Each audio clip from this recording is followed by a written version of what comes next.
For the last 70 years, there is one ideology in India that has intimidated, villainized, hurt the sentiments of Hindus, inflicted violence upon the community. Their biggest achievement is that they have created Sanatan-phobic leaders, media networks, filmmakers, everyone who is not pro anything but against Hinduism. To some extent, even their government policies favors other beliefs but discriminates against Hinduism. In South India, there is Karnataka for Kannadigas, Andhra and Telangana for Telugites, Kerala for Malayalis, but only in Tamil Nadu you'll see people claiming themselves as Dravidians. Nowhere else in these three states, because it is actually a mask. The whole Dravidianism is not something about the land or the pride of the language or anything. It is just a mask that was carefully maintained for the last 70 years, but it is slowly coming off now. And beneath it lies an unmistakable hatred towards Hinduism. And this video is about what Tamil Hindus and Brahmins have been facing in the state for the last 70 years by this Dravidian extremist ideology that openly discriminates against Hindu people. The same type of systematic hate can also be seen in Kerala and also in West Bengal. This Dravidian ideology began in 1920s in the name of Dravidianism, its social reform movement, opposing caste discrimination, Brahmin dominance in the state, and against lower caste people not allowed into the temples. But their motive is to blame the religion for the casteism.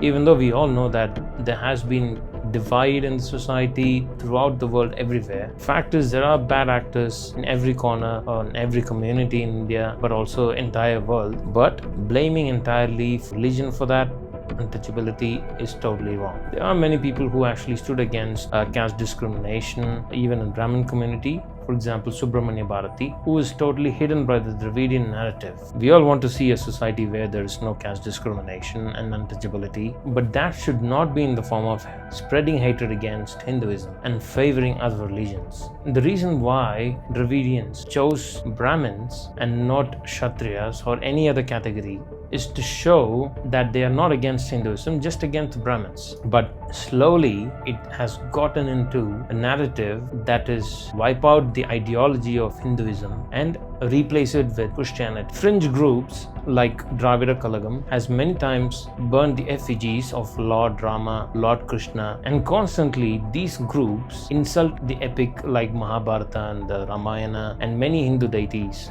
These extremists also have created fake feminism in the state who actually empower women by just cutting their Mangal Sutra, that is Tali, and even they suggest something like removing the uterus for women, and women have to look like man, act like man, cut their hair like man, dress like man. In the name of women empowerment, they only aim to spread anti-Hindu narrative and hatred for their own tradition and religion within women. They don't stop there, they also cut the sacred thread that men wear. Brahmins and many other category people in Hindus, they also wear the sacred thread. Fact of the matter is, they couldn't do this for any other communities.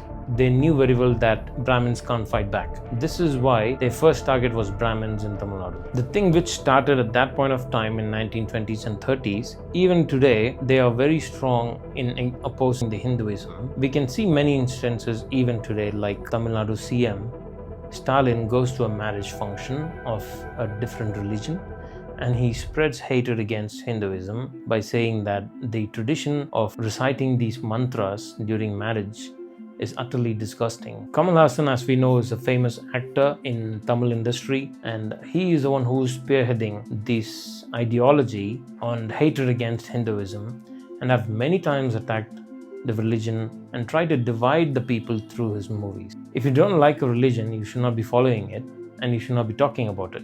You can just ignore and do your own business. It is simple as that. But these Dravidian extremists have occupied the entire Tamil cinema industry and spreading propaganda for the last 30-40 years. Many people have debated about why Tamil movies have not made 1,000 crore box office collection yet. It is because they are busy making propaganda movies for Dravidian extremist ideology. If you see many Tamil movies, especially like Kamal Haasan movies, Vetrimaran, Paranjit, all these people make propaganda movies for Dravidian ideology, and which actually does not benefit much of any people in Tamil Nadu, but just one family. Particularly in Kamal Haasan movies, we can see his criticism against religion, and also one of the movie called Dasavataram. He has tried to divide Hindus in the name of Shaivites and Vaishnavites, even though there is no hate between any of the categories within Hinduism. Most of the Hindus are very liberal today. They are even ready to celebrate a foreign religion festival like Christmas, but trying to divide them with Shaivism, Vaishnavism is too immature. But unfortunately, in Tamil Nadu, there are some people who fall for it. Irony here is Kamal Haasan has spent his entire life spreading the ideology of Dravidianism on films and also spreading hatred towards Hinduism. Most of the movies in Tamil Nadu, which is being directed by these Dravidian propaganda movie makers, they have these anti-Hindu symbolism, anti-Brahmin rhetoric in many of the movies in Tamil. These people keep linking the religion with social backwardness or oppression. They keep framing the faith and religion largely through an 80s lens. After creating an image for themselves as rational thinkers, then later they reveal their identity or love for other religions. See, India is actually a democratic state. Anyone can follow any religion, it's their own rights, but spreading hatred for one particular religion by these actors is totally wrong. If you don't like that religion, you just don't follow it. It is just simple as that. After spreading hatred against Brahminism and their traditions, they have captured the government. Now, the second step is capturing the temples. These people have left no stones unturned, but only in Hindu temples. They have captured all the temples, and in every temple, if you see from the time these Dravidian ideologies came to power, thousands of idols from these temples have been stolen.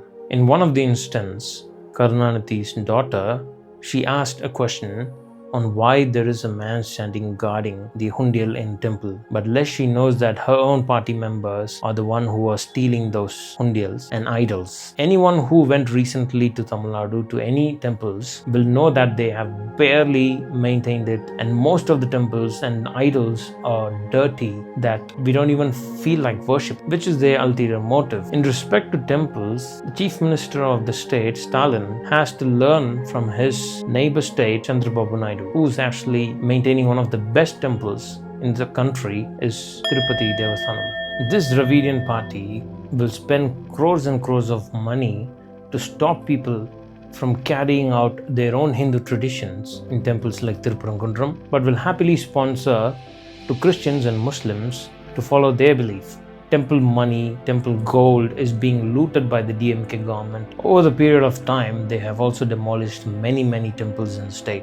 Temple lands were grabbed by DMK netas, DMK gundas and DMK mafias, who also indulged in sand theft from riverbed of Kaveri and other rivers. This Sanatan-phobic DMK government in Tamil Nadu also wants to eradicate Sanatan Dharma to make their foreign sponsors happy. Giving Hindu temples in the hands of these Hindu haters is like India buying F-35 jets and giving it to Islamic terrorists in Pakistan, turning the radar off in India. Best thing we can notice, Mughals tried to convert India to a Muslim country for almost 500 years and failed. British tried to convert to Christianity systematically, but they also failed. Dravidianism and communism are the final nails in their coffin.